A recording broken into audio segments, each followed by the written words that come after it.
Our planet is a lonely speck in the great cosmic dark. We're on a rock hurling through the universe. Planet as an organic spaceship. Like it or not, for the moment, the Earth is where we make our stand. Hi, this is Chrissy. And I'm Marie. And you're listening to Alt.Pop.Repeat, A show where we get into the nitty-gritty around counterculture, alternative culture, and sync it up with what? with pop culture. Yeah, man. That's what we do. There we go. High five. Yes.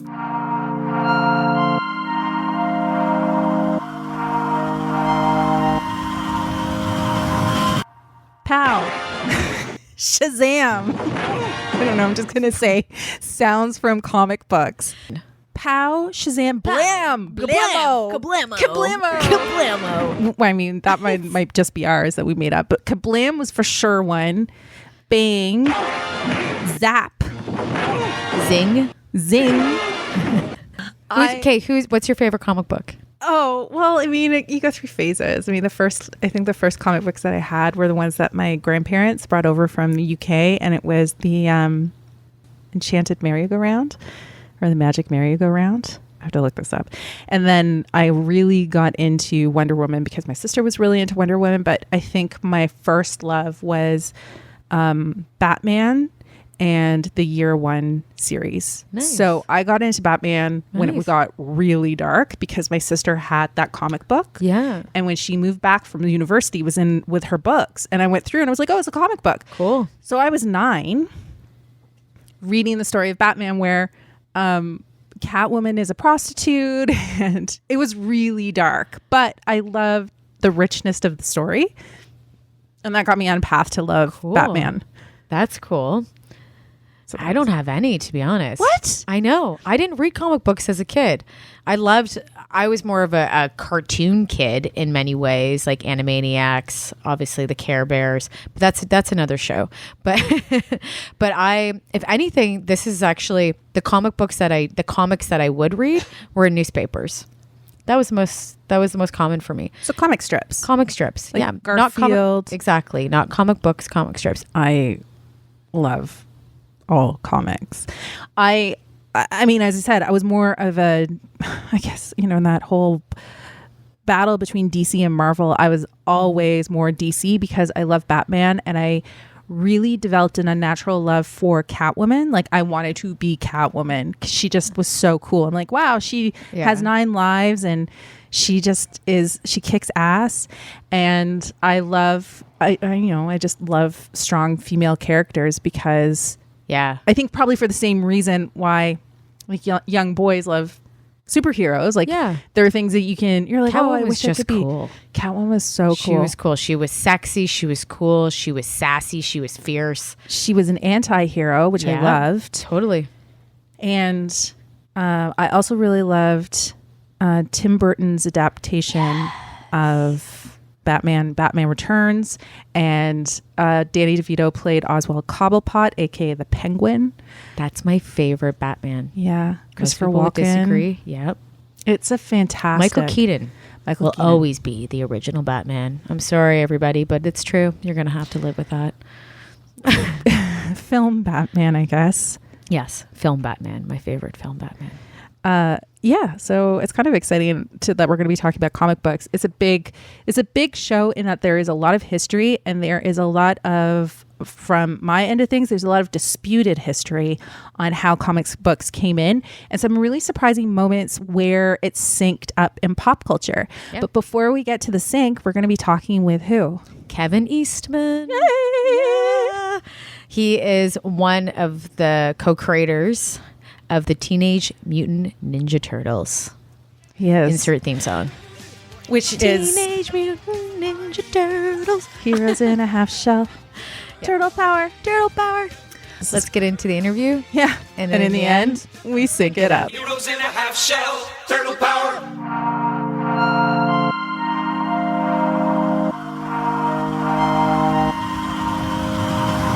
So I want to talk about first your relationship that you have. It's my favorite friendship relationship that you have. How did that start? And then how did it move into then working with the Ninja Turtles, and then where you are today now with your recent comic book? Well, it's a good question, and it's funny because when I grew up, my love and passion for comic books and comic book storytelling certainly most of all inspired by Jack Kirby. I was a huge Jack Kirby fan, and as was Peter Laird, my partner, in the creation of the Turtles, and that was sort of something that we bonded over pretty immediately, and it was kind of a natural evolution of this desire to get into the business of comics. Marvel and DC were sort of the main companies at that time, although you had like sort of fringe companies doing some self-publishing, but I really gravitated, as I found through Heavy Metal Magazine, a lot of underground publishers. So that's where I found incredible artists like Von Bodie and Robert Crumb and Dave Sheridan, the fabulous Furry Freak Brothers, and so many of those. And I really felt that as much as I love superheroes, I love the fact that a lot of these independent publishers and self-publishers had complete freedom and complete control over the content of what they were publishing.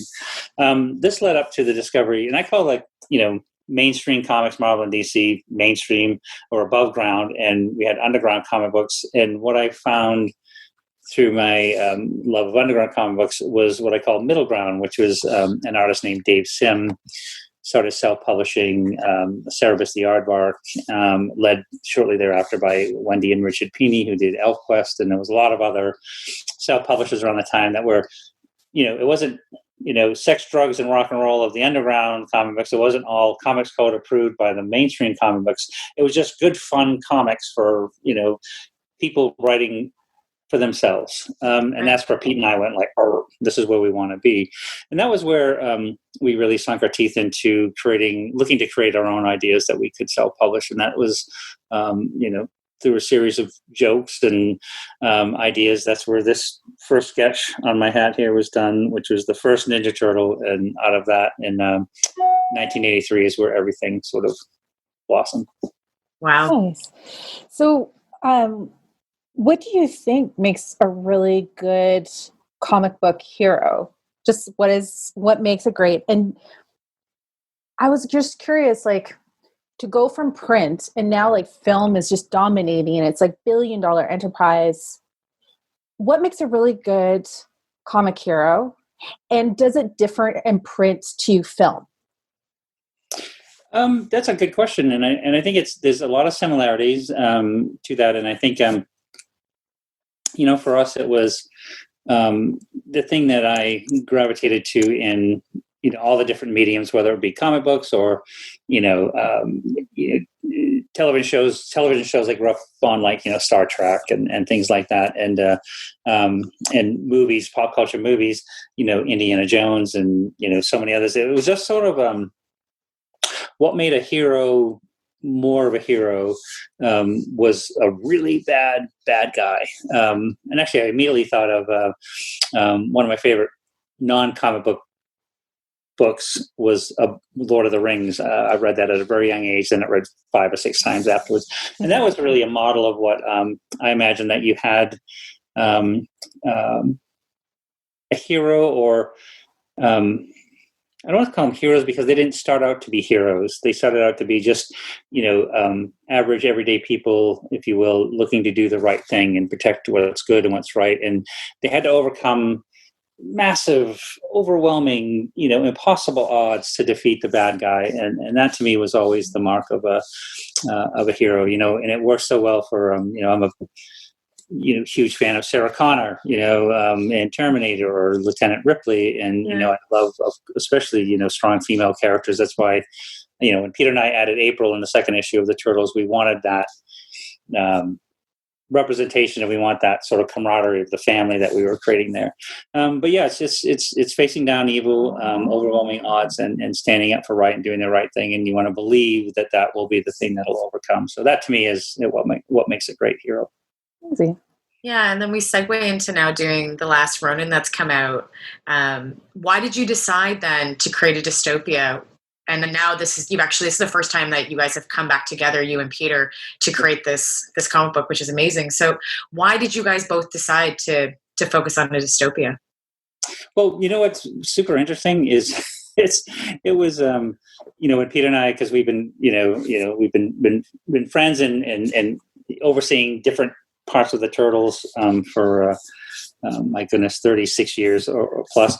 But this original seed of an idea was originally written and drafted in 1987. Peter and I had come to the conclusion of a big story arc that we were working on. It was about 15 issues long, and we were thinking like, where do we go next? What do we want to do next with the Turtles? And we decided to look, say, 30 years down the road and see where they might end up there, and then sort of like, okay, then that's our North Star, so we'll navigate that way.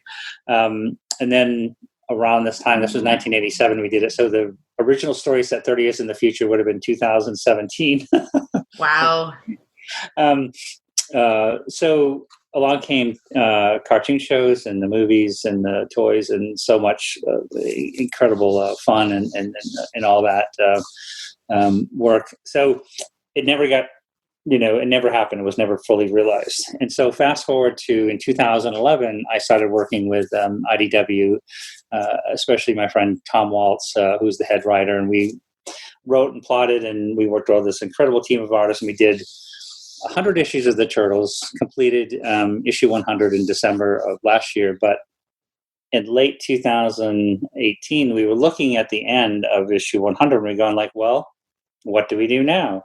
And that's where I remember, I said, well, I've got this outline Peter and I wrote under the same set of circumstances, looking down the road.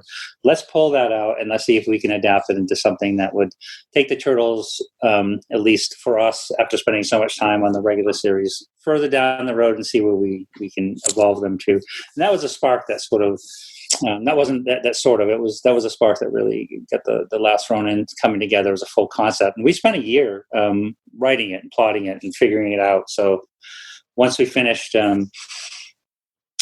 the issue 100, it was then we jumped right into work on the last Ronin, but then something happened in March. What was that again? Our whole world changed. So right, fair enough. But in reality, it just took a while to get started. We're super thrilled that it's evolving the way it is. Yeah, it's amazing to see that. And I think obviously everyone who's a Ninja Turtles fan is really excited also to see you two come back and to do something really powerful. So it's awesome. It's pretty awesome. And I mean, like, we're just talking about dystopia, and we're definitely just living in our dystopian future in a weird way right now. Yeah. Wearing our masks, walking around. Which makes me think, like, when the whole concept of comics started to come in, we had Schuster and Superman, we had Captain America, we had Wonder Woman. There were all these characters that were kind of created at a time where the world was like immersed in World War II, and they were looking for an outlet. Do you feel like, how important do you think are comics in kind of like addressing political, for lack of a word, like what's happening politically in the world and introducing it to people in ways that maybe they feel like they have more power over it? Does that make sense? Sorry, I'm talking in circles, but that's basically my thought. Political comics, I think you're fine with it as long as you're not doing it while you're walking down the street, because I've been accused of that. No, that's what's, when you look at, I guess it's, music, even books, certainly, TV, movies, things like that. And especially comic books are all reflective of the times, the kind of stories that, the things that, say, around the time that Peter and I started working on the Turtles, we had all that history behind us that we history of comic books, if you will, the guys that inspired. So we could read back through those and read through the books and understand, the generational things of, even, when I was tuning in the comics in the late 60s, early 70s, it was a completely different kind of comic book storytelling, but it was very reflective of the times that they were in and all things that were going on in pop culture. And so with Peter and I think when we started doing the Turtles, it was initially started as a parody. Then we sort of drifted to telling unique original stories, but based on influences. There was kind of a Star Wars kind of adventure, and there was, Terminator kind of. So there are other things that we were influenced by pop culture that we included in our storylines. And today, when you read a lot of different comic books, I'm looking at some of the stuff that we're writing for Last Ronin, and it is like, it's global warming has changed the environment. The waters have risen. New York has sort of got this wall around it to protect it from the rising waters, but it's been taken over by this maniacal, evil villain who's housing the 1% and a lot of the world's treasure, and suppressing the people that actually run the city. So it was oddly. It's very interesting how it's reflective of different things we're going. I was just gonna say. So it's like it can be, intentional. It can be subliminal, and I think for me, a lot of times it can be subliminal. But when I'm doing it, and then you sort of step back and go, "Oh, well, I was watching CNN, and this is where I got the idea from, or something." Yeah, and we see like this technology following the science fiction path. Like things, for example, that we see are like the exoskeleton. It's huge right now, and that followed from a comic book. And that's where it really originated as a concept. And now we actually have them. So do you see that science fiction and technology follow more? And then the question I was going to ask you here now that I actually properly wrote down, where do you see the future cross connections of technology and comic books heading? Do you think that they're going to have more of a connection together? It's again, great question. And I think it's, you can address it in a couple ways. And the first one I think of is, I remember when I got my first flip phone. Yeah. And all I could think it was like the communicator on Star Trek, the but they'd flip it open, and then he'd hit the button, and they'd call, the Enterprise. Right. And, so that's the first thing you thought of when you have that to different kinds of technology. Science fiction, I think, is always looked ahead because it is, and it's very hard. Some of it, some of the earliest versions of it to some of the, the kinds of movies when you think of like a Terminator and you think of something like that, those things that started as a kind of a crazy, far-fetched, scientific idea, we're not that far away from some of that stuff.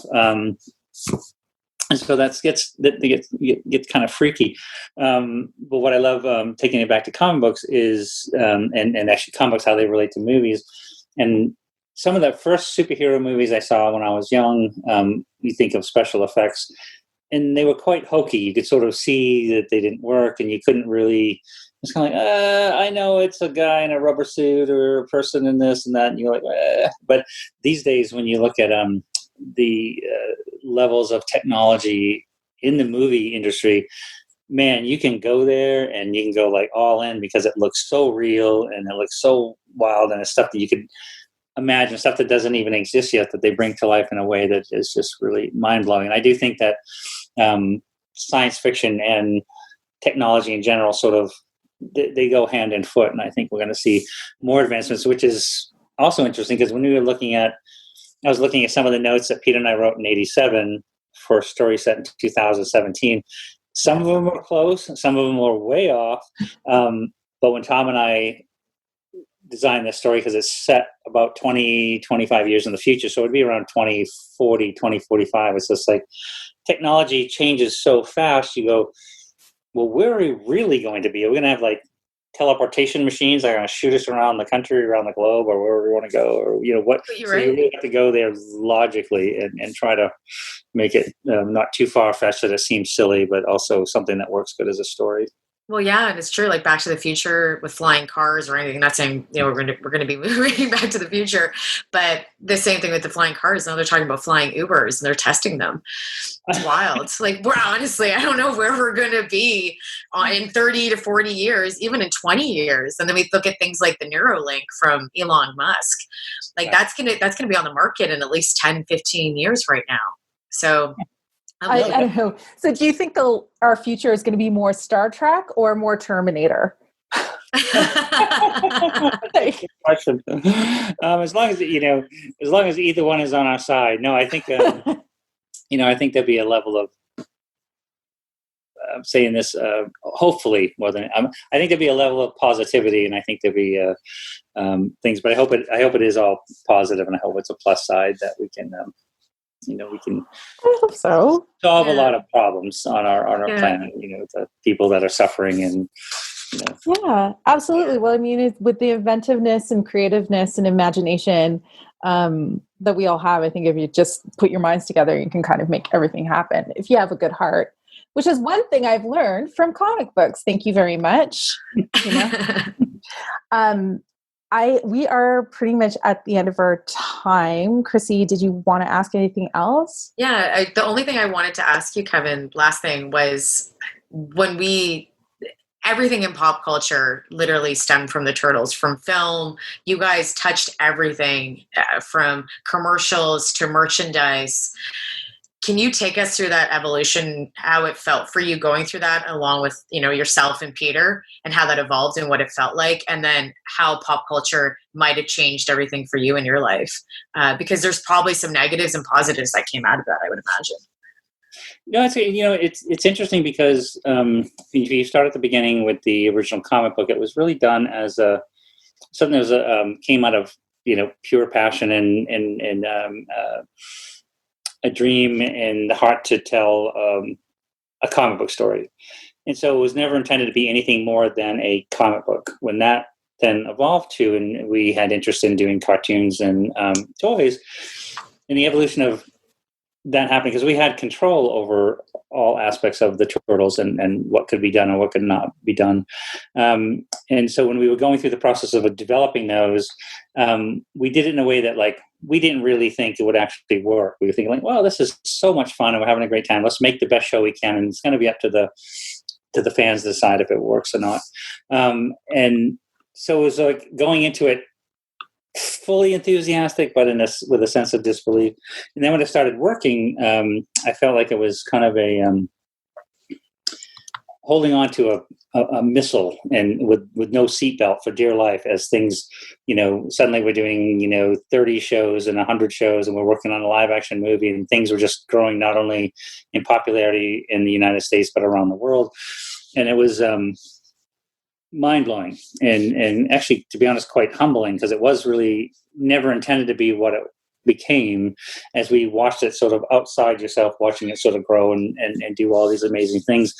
And it was just an adventure you just never could have imagined, and grateful for every step of the way. So when I look at now, 36 years into it, looking back, and certainly now when we do shows and when we do shows again, the generational aspect of meeting some of those original fans that were 6, 7, 8 years old watching the Turtles, eating turtle cereal, wearing a Halloween costume, now they're 30 years old and they have their own children, and some of those children are fans of the Turtles, and that's even more mind-blowing. But it's been the adventure of a lifetime, times a million. And I guess that's one of the things that, I love about doing these kind of interviews and reaching, being able to reach out to the fans and talk to them, because we can't see them at conventions like we used to. It's just to say thanks, because like I said, I was drawing there before I was over here talking to y'all. And I have the greatest job because I have the greatest fans, and that's really something amazing. So it's been fantastic, and it's been a journey. I hope they've been keeping me employed still, so we're pretty. Yeah. I tell you, man. Okay, one, I have my gush that will come after this, but who do you write? You're talking about the fans are generational. Mm-hmm. Whenever you're writing a story, who are you writing it for? Are there different age groups for comic books, for the television series, for et cetera, et cetera, et cetera? Or are you doing it for one particular fan in mind? Most of all the original material, and then the material I'm writing now is written for myself, or written, Tom and I are writing the kind of story that we want to read. The original black and white material, like I said, was written. Peter and I wrote a story that we wanted to read, and that's what seemed to work. when we started working on the comic series that we knew it was being specifically written for a younger audience. So we changed things with that in mind, because we'd always have the original idea, but this was written down for a younger audience. So, other than that, most of the stuff we work on is really, we keep it just quite personal. We write it for ourselves, and we hope that we're in tune. And if the fans don't like it, they'll let us know. Yeah, it's fair. We'll look for another job. So. Totally fair.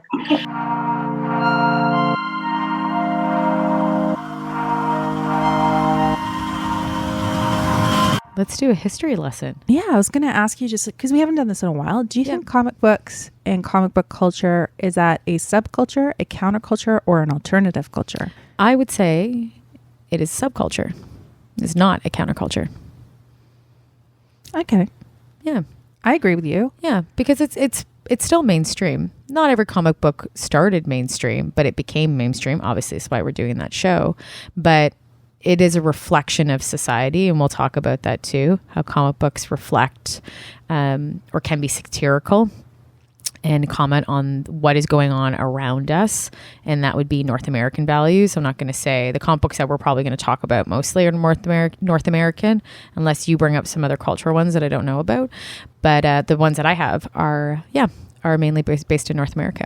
So yes, long story short, I will say it is a subculture. I agree with you. It's a subculture.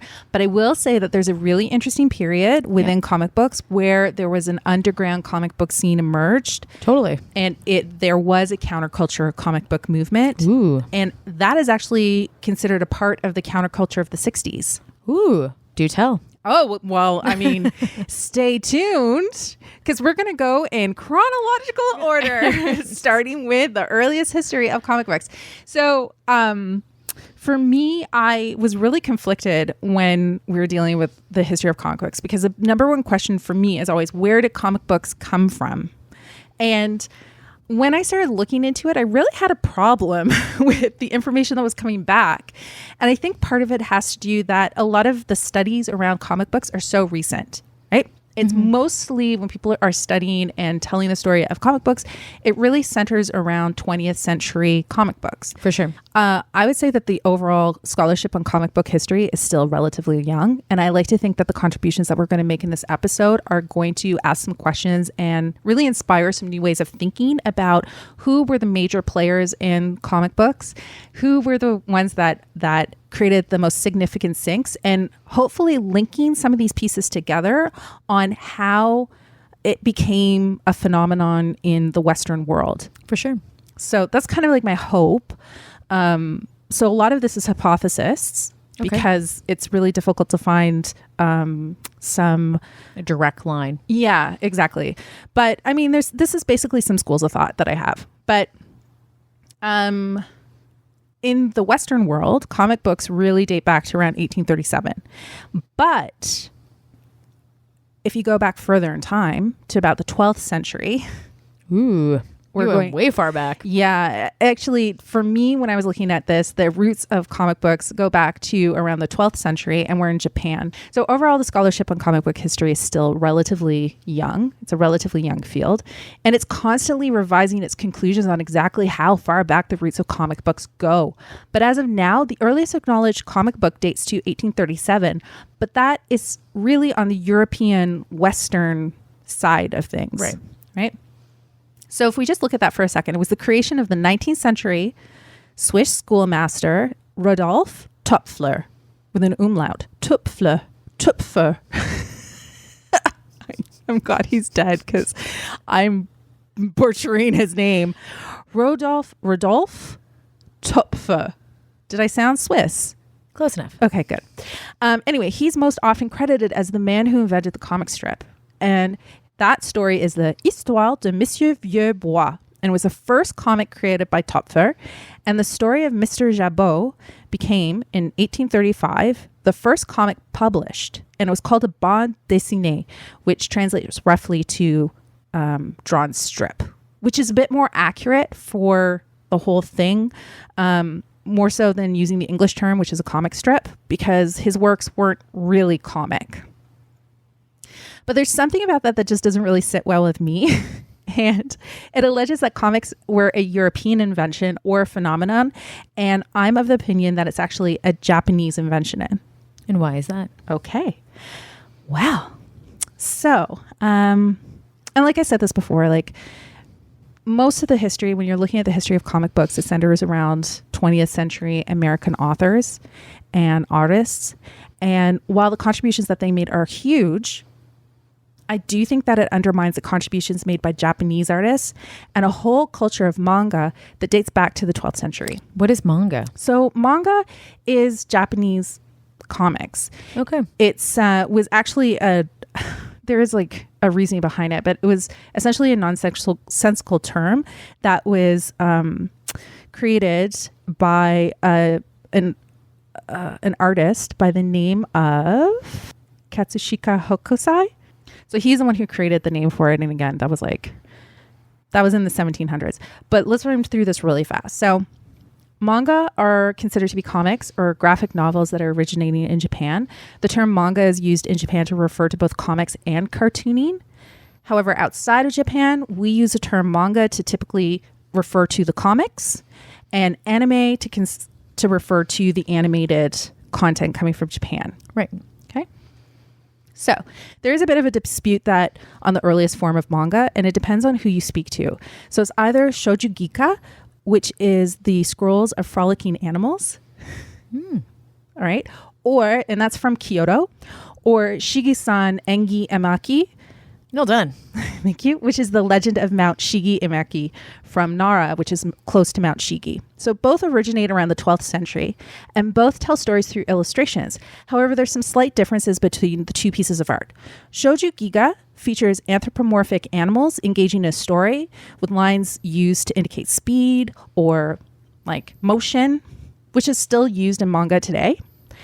And they're satirical in nature, while Shigi-san Engi Emaki tells the miraculous story of Myorin, a 9th century monk. Also, Engi in the title designates a Japanese literary style that transcribes chronicles and legends on the foundation of Buddhist temples or Shinto shrines, as well as, by extension, the miracles associated with them. So art historians typically consider that Shigi-san Engi Emaki to be one of the masterpieces of emakimono art. I'm like, look at me, I'm trying to say Japanese. And due to its dynamic and continuous storytelling, the Shigi-san Engi Emaki is often cited to contextualize the influence of Japanese painting on modern manga. So this is kind of like, there's the two things. You have the anthropomorphic animals, right, and then you have the miraculous stories of Buddhist temples. So the art had massive impact on education and history. It was a foundation for toba-e, which is hugely popular in the 18th century. And throughout the 18th century in Edo, toba-e images became very popular. So people were collecting, basically there were images like we know comic to be. They were in frames and they were printed on wood blocks, and they were really, really popular tourist items. So they were often printed, they were bound together, and they were sold as like books. So essentially you have this very, very early version of manga, aka comic book, that existed, predates anything that we did in the Western world. And they were popular tourist items. So we'll talk about toba-e was first used in 1798.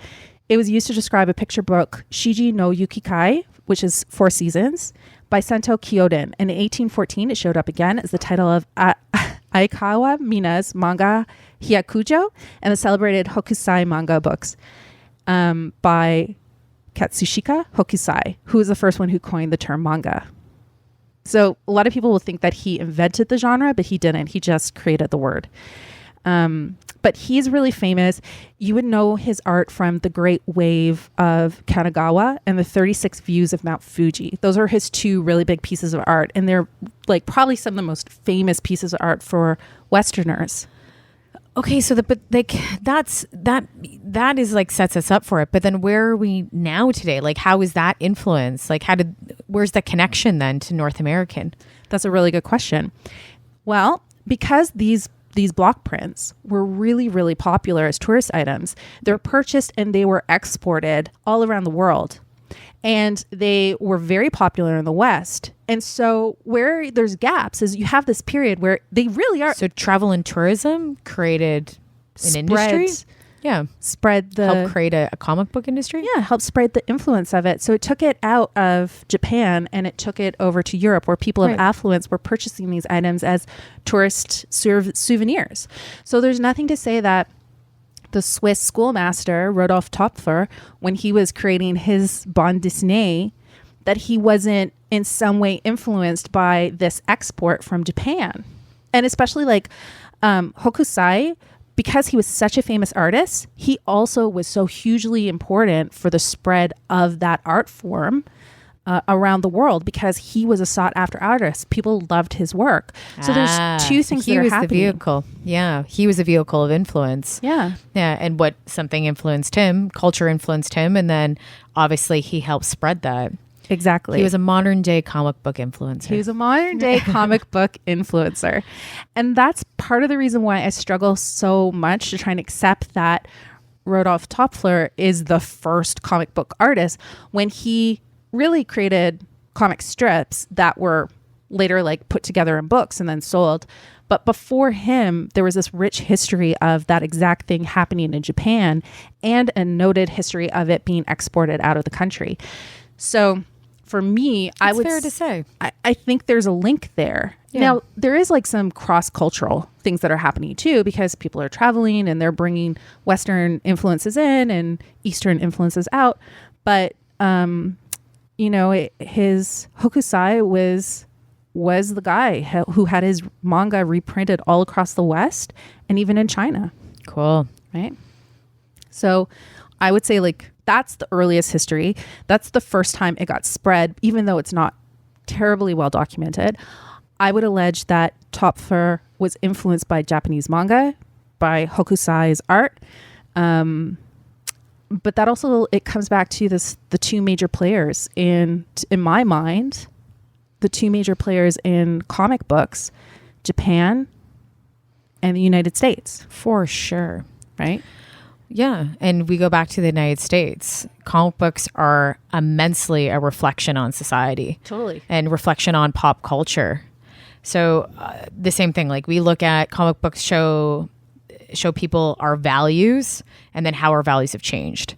So something that I found of evidence of was two comic book rodents. And one was during the Depression and one was in Mickey Mouse magazine. And we will put this image on our Instagram too. So you can go to Alt.Pop.Repeat. Just gonna plug that. So one was during the Depression of Mickey Mouse, and it told a sweet, simple story of Disney's iconic, like, wholesome character, and then him conquering a giant, saving a village, and then like winning the heart of Princess Minnie. Then we fast forward into the 60s, and then three decades later, you get this cultural revolution of America and this new kind of hero, but his Mickey rodent. He's vulgar. He's hungover. He's a womanizer. And it talks about like the signs of how society's sensibility has changed over time. So right there, in 3 decades, you have an amazing difference of where we're looking at society and how we viewed one character and then where it is now and how society's changed. Absolutely.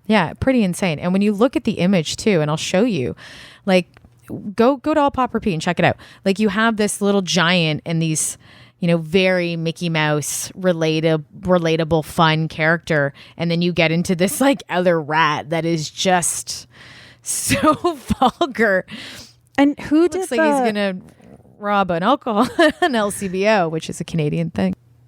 Anyway, it shows a reflection of society. So there's something called the Library of Congress. Did you know that? It has a comic book collection. Yes. I did not know that until I looked it up. It has over 140,000 issues. And then it has some of 12,000 comic book titles. There's a lot of comic books. But what we're seeing in this is that the comic books obviously are changing over time. So I will say. There is a quote done by Georgia Higley, who oversees the comic book collection of the Library of Congress, and says, "They reflect us. It's the ultimate popular culture of America. They really document what we've been interested in for most of the 20th century and beyond. It's also a reflection of the good, the bad of our society." I agree with that. You concur. I do concur, because there's like once we got into there's like golden age of comic books that starts around the 30s and it ends in the mid 50s, and then you have the silver age, then you have the bronze age, and then the modern age. So they represent different periods, and I think that when it comes to American style comic books, it really is a morality play. The first instance of a superhero in a book, was actually in Britain. So the first instance of the inspiration for superheroes, the first time you have a masked superhero, was based on that really inspired everybody, was a 1903 British play called The Scarlet Pimpernel. And its specific spin-offs popularized the idea of masked Avengers, and that's what brought the superhero trope into society. The superhero trope then, like, that was a popular thing. Everyone was like, "Oh, this is really great." I know for most early comic book artists, they all reference that play. Now, the superhero is also really important for the morality piece and influencing people, because once you got into World War II, propaganda was really important to help build nationalistic pride. And for the most part, United States stayed out of the war, but they got into it after Japan bombed Pearl Harbor, which got the United States to pop into the war and kind of defend their interests. During that time, when they were creating comic books, they had Captain America and other nationalistic heroes that were taking on the fight to defend honor and freedom. And superheroes were kind of like the soldiers that help for kids. Like it helped to romanticize war and the fight between good and evil. And quite often, like those, if you look at some of the stories now, they're obviously racist characterizations of those that they were fighting against, obviously, because they wanted to instill fear and kind of, but this is also an interesting, I'm going to bring it back to Japan for a second, because this is also a really interesting part in the Japanese school of manga American comics, because after Japan bombed Pearl Harbor, keep in mind they had such a rich history of it, America went and invaded Japan and occupied it. And at that time, there was no American culture that was being imported into Japan.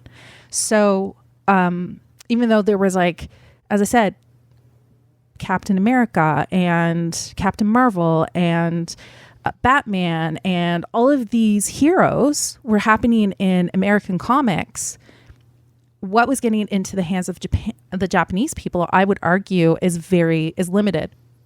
And a lot of people would say, there's a lot of resources I was looking at that were saying that Japanese manga was really based on American comic books. But during the Golden Age, as I said, there was no American culture allowed into Japan, like cut them off. So I don't think that link is as strong as people allege, just because of the way that the politics were at the time.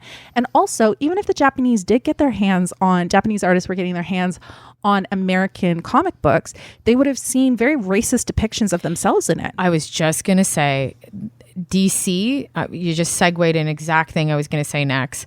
DC debuted a comic book in 1937 with a yellow Chinese villain. And it was racist. Racist. It was AF. totally racist. So then, though, we fast forward then and published, I believe, in 2016, we have a totally different characterization of Chinese people at this point in time. Instead, the superhero is like tall, good looking, broad shoulders, and he's a Chinese character. So we've seen that shift. It's also then, it was written by Jing Lu Yang, and it's a Chinese American from California. So we're seeing also now, which is really great, that you're getting employees that are obviously Chinese and then obviously showing positive representation. Thank you. Images of Chinese people and Chinese culture.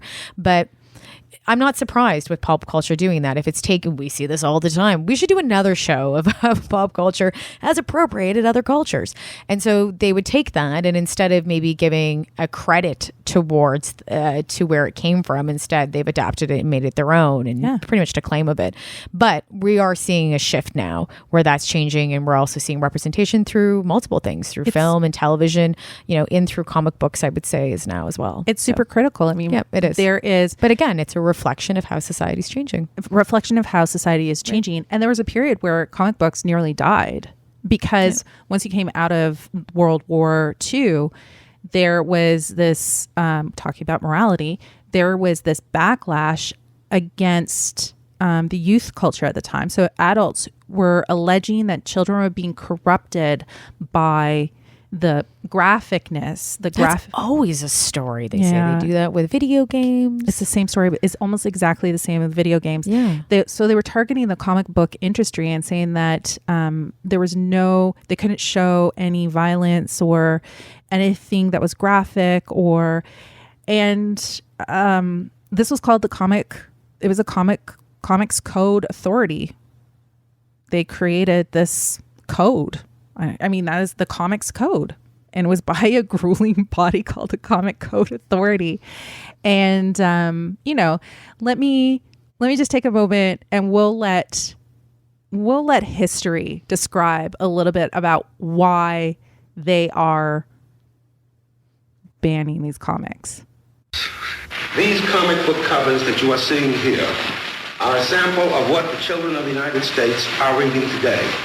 20 million copies of these comic books are pouring off the presses every single month. They're getting into the hands of children, and their contents match the covers. They are full of crime, terror, and horror. The disinformation campaign, our favorite, like we saw it with cannabis and reefer madness. They were doing it with comic books, and they were saying that comic books couldn't be violent and they couldn't be graphic, and they couldn't tell the stories that they were telling typically during the war, which were very violent stories. And this is when we had the culture of the Archie comics and this really non-violent, they're still culturally relevant comic books. They were still great, but they were non-violent, and it contributed to the decline of the superhero genre, and it almost killed the entire genre together. It was damn you, Archie. Gone. Damn you, shakes fist at Archie. I loved Archie. Don't even. Well, just of the decline of the superhero moment. I love superheroes. I don't really watch a lot of superhero films, but I do love superheroes. Well, I'm great. Watching the entire MCU. I was very dead set against it for a long time, but I'm working my way through television shows and movies in chronological order. And I highly recommend that exercise for anyone because it makes the whole thing, the richness of the story really comes through. Yeah. But Archie comics, women in it. Yes. Good. I'm setting you up. You are setting me up. Because they got rid of all of the violence, and we went into a softer, gentler time where comics were really just like comic book stories about kids going through teenage, and Betty and Veronica were the classic female tropes, I guess, at the time, and they laughed. But they were stereotypical too. There was the blonde, and then the redhead, and the brunette. What were their names? Oh my God. You can do this. Betty, Veronica, and I forget the Cherry Blossom. Cherry Blossom. Well, there you go. That kind of just that's stereotypical as you can possibly get. The blossoms were the cherry blossom. Well, yeah, but women played a role specifically in comic books in the earlier years, but they were always like stereotypical characters. They usually took secondary roles as well. So you had characters such as Tessie the Tempest. What's another one here? Nurse Millie. So they were generally like either really voluptuous and obviously sex figures, right? And they were objects. And so now that we've seen some evolution though too, there was a cultural like upheaval in the 1960s that opened the door for new topics for women. So they talked more about sex, drugs, feminism, and politics, and anything like that. At that point, there was nothing off limits. Totally. Well, I mean, that in the 1960s was a really important time because we had the underground comics movement. Yeah. And that was in 1972. Yeah, there's leading into that, because it was the protest of against this comic coalition authority was when they got into the 60s, and there was that whole greater counterculture movement that was happening. Right. The hippies movement, the war, peace not war. And so, I mean, there was this whole, like, we're dissatisfied with the world. And then when comics were coming in, I'm like, okay, well, let's get those stories back, and let's start pushing those narratives that people weren't hearing. Let's get women back in there as having control over the stories. Let's have some of those sexier, grittier stories. And I mean, once you got into the 70s, you also had Playboy. Playboy was publishing comics in the magazine. For sure. Oh, 100%. For sure. I think is also really important because of the influence that Playboy had in the world at large. Immensely. That you're now having more comic books. And I know they were kind of like dirty and they were snide and they were sexist. Right. But still, it's like, it's doing something. Like Fritz the Cat was probably one of the most popular of the underground comics. I'm trying to think of like... Well, we're seeing this evolution, and I think that's the sink when we're looking at, you're looking at women, a time that now how we've seen obviously evolution, it's an evolvement of a sink where women were obviously marginalized, they weren't respected, they were treated as objects, they were sex figures. And then now we're seeing that women are now obviously producing comic books now. They're working in the workforce. They're working in the comic book space. And the evolution of the female and the female icon is changing immensely, which is wonderful.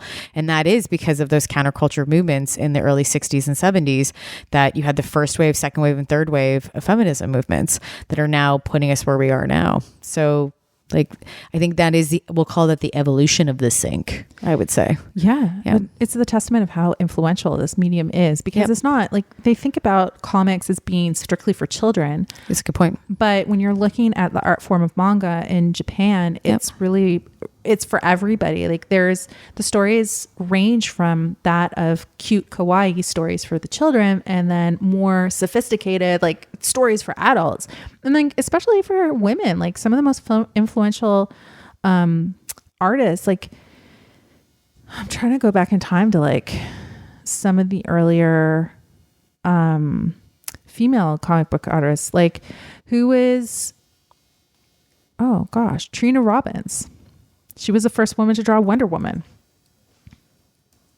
So it was a woman that drew Wonder. Oh, I didn't know that. No, she was the first woman to draw Wonder Woman. Interesting. And she was also part of the underground comic movement, but it's comics in the 60s, COMIX. Yep. Not comics ending in a CS. It's really cool. Like I love going through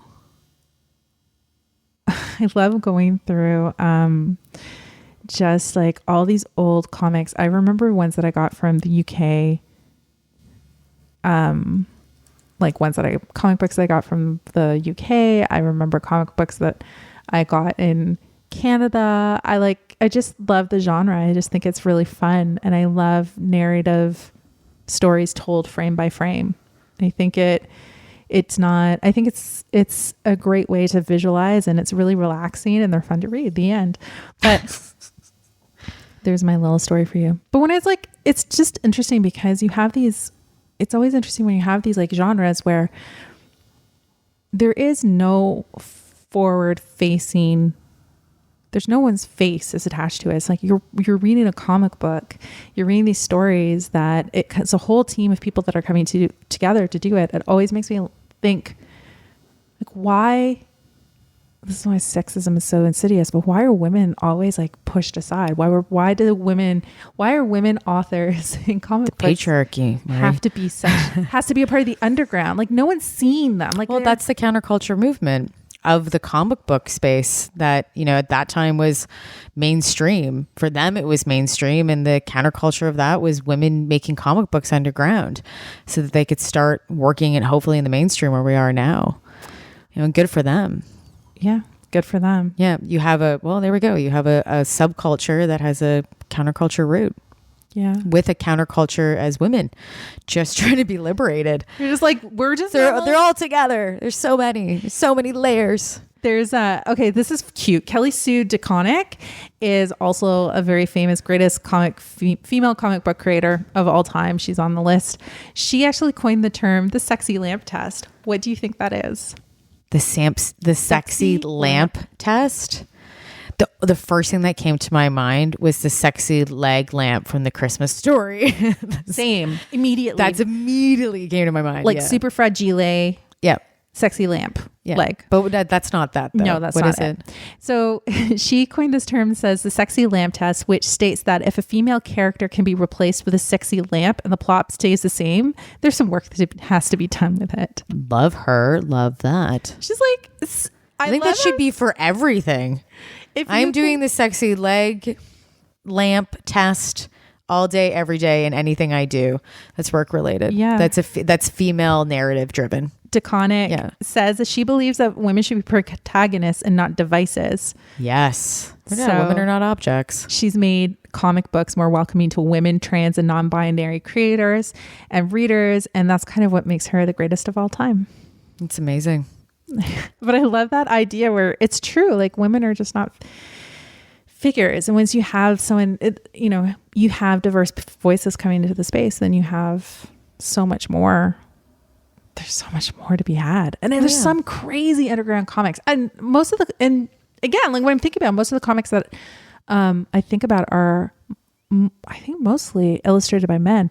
There's this one crazy in the 90s. There's this one crazy cartoon comic that was called 8-Ball.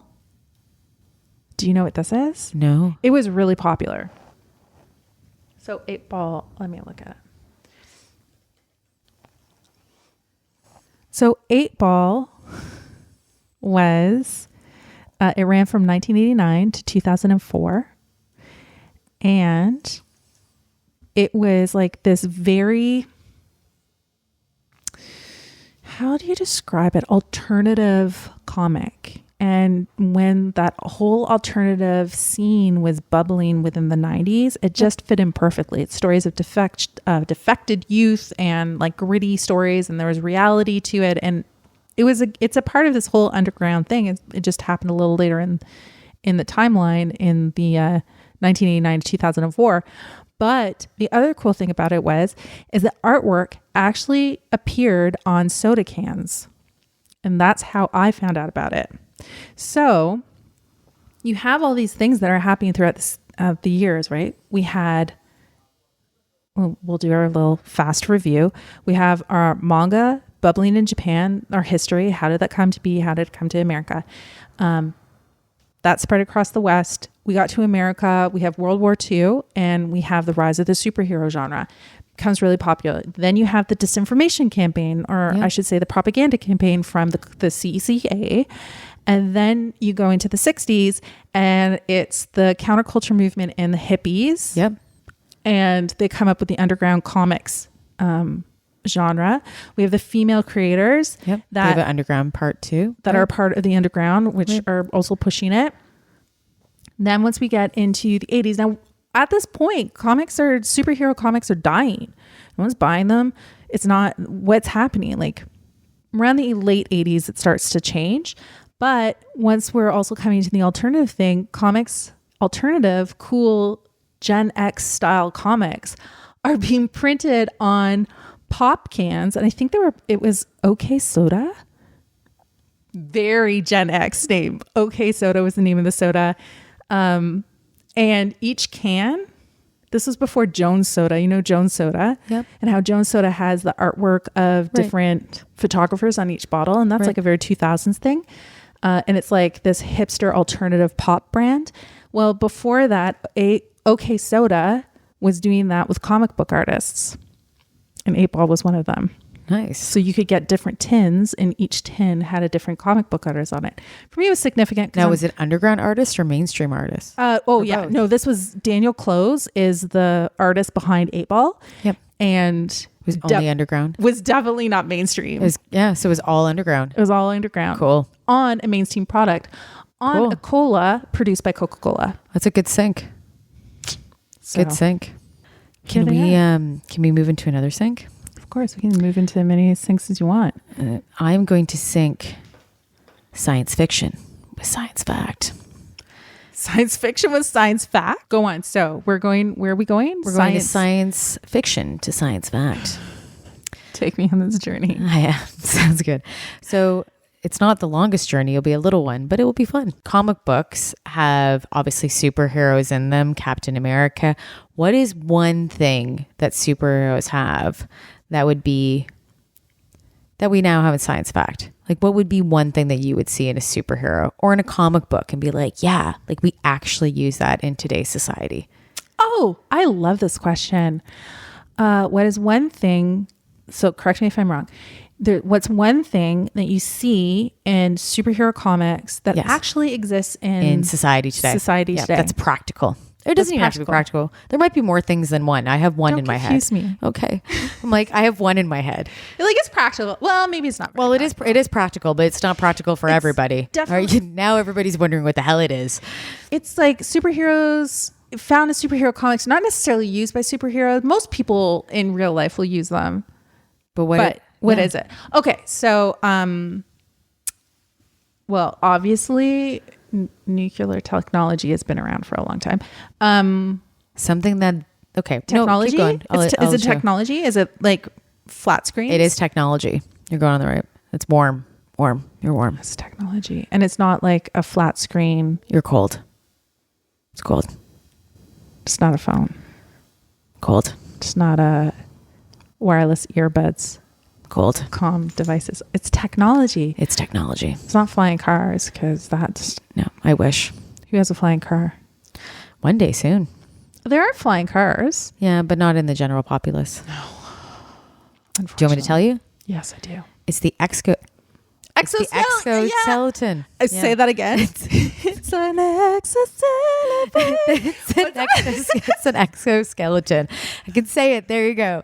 Exoskeleton. Yeah. I like it better the other way. I like the exoskeleton. Exoskeleton. It's the exoskeleton. The exoskeleton's the next version. I love it. It's the point. Exocellophane. It's the other version. Exoskeleton. Yeah. Right. So Captain America had an exoskeleton. Captain America had an exoskeleton? Apparently so. Captain America's exoskeleton. If you don't know what an exoskeleton is, it is usually it's used in war, I think, too, and tons of other military devices or applications, I would imagine. But it is like a shell that you would put over your body.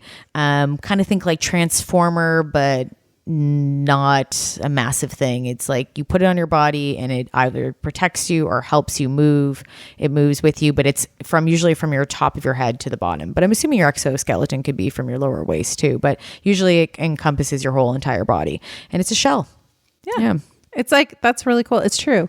Yeah, it's and animals have exoskeletons. We all do, but we have ones that are technology based now that help us. Yeah, because we are, what do we say, endoskeleton? I don't know what let's not include that in, but exoskeleton is external skeletons that support the body. So you have your bones on the inside and now you got your metal bones on the outside. Right. And so here's the thing, and I'm going to be honest about this. I don't know much about Captain America, but from what I read is that apparently he was completely paralyzed. But anyway, look, because he had an illness, and then Tony Stark supplied him with an exoskeleton that Captain America was able to continue his crime fighting career. I mean, so that is, there you go. And so you see exoskeletons in comic books, and that at that point in time, exoskeletons never existed. Let's also put that. No. They were never something that was practical. Now an exoskeleton is actually used in some people's daily. There's, I believe it's military, or it could even be practical. You could probably have an exoskeleton if you were paralyzed from something else. Yeah, I was going to say there's a woman that I follow on Instagram. I don't follow her on Instagram. She's popped up in my Instagram a few times, and she uses an exoskeleton to help. Mostly, it's not necessarily to go for walks, but to help whenever she wants to do things around the house, like laundry or do dishes, because it supports her body. Yeah, there's lots of cool stuff around there. That's really cool. Yeah, I thought the science fiction to science fact was a fun one. Do you have more? I have a question. Where do you see the future? You're like, Chrissy, all these questions. And one more science. One more science And question. one more science fiction to science fact. That was a fun game. It was fun. Yeah. We're going to ask an last one. Okay. Where do you see the future of cross technology in comic books headed? What do you mean by cross technology? Like, okay, for example, we could have Spider-Man, right? Mm-hmm. But we CRISPR Spider-Man's DNA. CRISPR, as in the snack, for example, crackers? like you take a spider or Spider-Man and we CRISPR it. What's CRISPRing, right? It's like it's playing with DNA and like we're mutating Okay, 'cause DNA. I'm familiar with CRISPRs, which is like, is it a it's cracker CRISPRing. or I might is be it saying it potato wrong. chip? Exactly. No. This is like the science fact of CRISPRing. Okay. Where you like play with someone's DNA so that you can, for example, like dogs could glow in the dark. Like someone has done that, or they've tried to, I should say. And so one of the other ones that you would CRISPR our DNA with a deadly animal or an insect where you make Spider-Man. And that is actually possible with CRISPRing. And that could be something that we have to be scared about down the road. Just joking. Well, I'm not joking, but it's oh my God. Deadly Spider-Man. No, but that's the concept of like where technology could go in the future, because we're already trying to cross DNA manipulate things right now. So why couldn't we have X-Men mutant people in the future? If we're having exoskeletons, where would it might go with superpowers with CRISPRing? That's an interesting sync, I thought, in the science fact. So before we do wrap, we should do a little thing about the Teenage Mutant Ninja Turtles. I also have one more sync. Oh, do you? Okay. Let's go over to this wonderful little day called Free Comic Book Day that takes place on the first Saturday of every May. Ooh. And it's like Record Store Day. Yeah. But for comic books. And it's an annual promotional event by the North American comic book industry to help bring new readers into independent comic book stores. So it's designed purely to get people into comic book stores, get comic books that they've never read them before. So it's like a big, big event. It was first launched in 2001, and it was based on, let's talk about our superhero movies, because it was the creator of it, Joe Field, realized how successful superhero films or films based on comic books were. And so he wanted to provide more of a boost to the comic book industry and provide more positive cultural, like let's expand beyond the big names and let's focus on those independent artists that were so integral during the 60s in that. So it's kind of like everything is starting to come together in this one little event. Yep. You have the world is starting to get closer to superhero movies, and comic books are starting to get like cool again. And then you have the independent artists are getting their moment in the sun. We had Coca-Cola did it and had its little moment in the 90s, but this is like everything's coming together in one particular event. And when was that? When was the first one? The first one was in May. It was the first, it's on the first Saturday of May, and it started 2001. Huh. Now here I wonder, I'm going to sync that up with Comic Book Day. What is it? Free Comic Book Day? Yeah. Is that what it's called? I'm going to sync that up and say that was probably the first kind of obviously representation of comic books in a larger event. One of the first, I'll say. But then we have Comic-Con and Fan Expo. That I would say is another appreciation, obviously, of the comic book genre. And also many other, like obviously it's expanded immensely all over the world. But Comic-Con is huge. And comic books represent a huge part of that. You know what, the interesting thing about Comic-Con is I always thought that Comic-Cons, I thought kind of were created out of the cosplay genre. Really? See, I always thought, because I would say that it came out of the comic book world. Like every single No, it was. But all of the really No. You're right. No, you're right. I'm not wrong. Well, the only reason why I say that is because I've been to the big ones, but I've been to the tiny little ones that are in little towns, and they're mainly focused. Not all of them, but the ones I've been to have been mainly focused on comic books, and they have other little sections too. You know, I go for the cosplay. I'm again not a massive comic book fan. I like film, and I go for the other parts, the other sci-fi stuff, along with like all the VR, but. It's rows and rows of comic books. So I think that is another evolvement that's come from the industry. I think it's a more modern sync from, free comic book day now to massive Comic Cons all over the world. It was founded in 1970 by Shel Dorf, Richard Alf, Ken Kruger, and Mike Towery, Barry Alfonso, Bob Sork, and Greg Bear. Ooh, they had a nice little panel. It was originally called the Golden State Comic Book. And that was Convention. San Diego? Golden State. Golden it was in San Diego. Yeah, because that's the original. Yeah, which makes sense. Okay, well, this was a great episode. Well, first, let's just we need to give some love to Kevin. I'm just going to say Teenage Mutant Ninja Turtles, bloody amazing. I have 2 Space Turtles in my collection, which I do love. The Apollo collection and Raphael, which was the only one at that point. But that doesn't matter about me. Kevin Eastman and Peter Laird. Mwah.